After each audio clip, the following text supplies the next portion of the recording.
अस्सलाम वालेकुम प्यारे दोस्तों। ये कहानी है 7 बहनों की। किसी गांव में एक फकीर और इसकी बीवी रहा करते थे।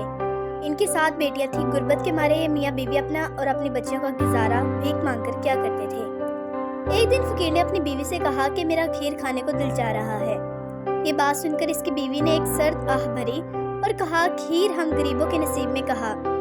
फकीर इसका जवाब देते हुए बोला कि हम दूध, चावल और चीनी भीख में मांग लाएंगे, फिर तुम मुझे खीर बनाकर खिला देना। बीवी बोली, मियाँ भीख में तो ये सब इतना नहीं मिल सकेगा कि हमारी 7 बेटियां भी खा सके।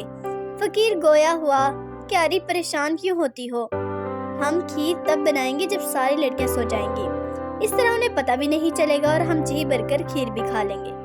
माँ का दिल बच्चियों के लिए तड़पता, लेकिन फिर दिल पर पत्थर रखकर शोहर की बात मान ली। फकीर बोला, आप सो जाओ, कल जल्दी उठकर खीर बनाने का सामान भीख में मांग कर लाना है। फकीर फकीरनी की सारी गुफ्तगू उनकी सबसे छोटी बेटी ने चारपाई के नीचे छुपकर सुन ली थी। इसका दिल दुख गया कि अम्मा अब्बा हमारे बगैर खीर खाने का इरादा रखते हैं। इसने सारी गुफ्तगू अपनी बाकी तमाम बहनों को बताई और कहा कि हम भी कर खीर खाएंगे। सबसे बड़ी बहन बोली, हम कैसे खाएंगे? तो 7वीं बहन ने कहा, हम खीर बनाने के बर्तन और खीर का सामान छुपा लेंगे। अगले दिन फकीर और फकीरनी खीर का सामान मांगकर जब घर लाए तो एक खुफिया जगह पर छुपा कर रख दिया। इस जगह को 4थे नंबर वाली लड़की ने चुपके से देख लिया। रात होने पर सब लड़कियां सोने का ड्रामा करते हुए एक चीज के साथ में लेट गई। थोड़ी देर बाद फकीर उठा और अपनी बीवी को जगाया कि सब सो गए हैं, आप उठो, मेरे लिए खीर बनाओ। फकीर ने दबे पांव आहिस्ता आहिस्ता किचन में गई, दिया चूल्हा चलाया, माचिस ढूंढने लगी। बहुत तलाश करने के बाद सबसे बड़ी बेटी जागी और किचन में आकर इसने कहा, क्या ढूंढ रही हैं अम्मा? फकीर और फकीरनी बड़ी बेटी को देखकर घबरा गए। कहने लगे, आहिस्ता बोलो, हम खीर बना रहे हैं, तुम भी खा लेना, मगर माचिस नहीं मिल रही। बड़ी बेटी बोली कि वो तो मैंने संभाल कर रखी थी, अब भी ला कर देती हूँ। चूल्हा जलाने के बाद अब देगची नहीं मिल रही थी।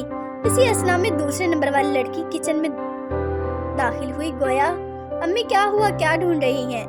देगची मैंने संभाल कर रखी थी, आप लोग क्या बना रहे हैं? फकीर ने इससे कहा कि खामोशी से बैठ जाओ, हम खीर बना रहे हैं, तुम्हें भी चखा देंगे।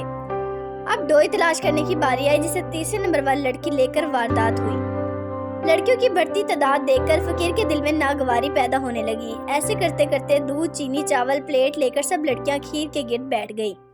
यूं सबके हिस्से में थोड़ी थोड़ी खीर आई। कम मिकदार में खीर मिलने पर बच्चियां खुश हुई और अपने अपने बिस्तरों में सोने के लिए लेट गई। इधर फकीर गुस्से में भुन उठा था। इसने सोच लिया कि वो अब अपनी बेटियों को हमेशा हमेशा के लिए जंगल में छोड़ आएगा। बच्चियों की माँ बहुत बिलबिलाई कि वो ऐसा जुल्म ना करे, मगर फकीर जुनून सवार था। अगले दिन सुबह होते ही इसने बच्चियों से कहा कि तैयार हो जाएं, आज इनके मामू की शादी है, हमने वहाँ जाना है। लड़कियाँ खुशी खुशी तैयार होने लगी कि वो मामू की शादी पर जा रही हैं। बैलगाड़ी पर सवार हो गए। इस जमाने में लोग दूर दराज जाने के लिए बैलगाड़ियों पर सफर किया करते थे। रास्ते में एक घना जंगल आया। फकीर ने बच्चियों से कहा कि वो मामू की शादी पर देने वाले तोहफे हम घर बुलाए हैं, तुम लोग यहीं ठहरो, तुम्हारी माँ घर से तोहफे लेकर आती है और मैं भी उसके साथ जाता हूँ। सबसे छोटी बेटी ने घबरा कर कहा, अब्बा जल्दी आना, हमें डर लगेगा। फकीर बोला कि मेरी बेटी परेशान ना हो, हम सूरज डूबने से पहले वापस आ जाएंगे। ये कहकर दोनों मियाँ बीवी वापस हो लिए। उधर शाम ढलने लगी। अम्मा अब्बा का दूर दूर तक कोई पता ना था। सूरज डूबने को आया था। जंगल से मुख्तलिफ जानवरों की आवाजें आ रही थी। अंधेरा छाने लगा था। चौथी बहन ने कहा, मुझे लगता है कि अम्मा अब्बा हमें छोड़कर चले गए हैं। सबसे छोटी बहन रोने लगी कि अब हम जंगल में क्या करेंगे, जंगली जानवर तो हमें खा जाएंगे। अचानक दूर से कोई रोशनी टिमटिमाती हुई दिखाई दी। 3रे नंबर वाली बहन ने कहा, वो देखो, हमें वहाँ कुछ नजर आ रहा है, लगता है वहाँ किसी का घर है, हम उसके पास जाते हैं, उससे पनाह मांगते हैं, शायद वो हमारी मदद कर दे।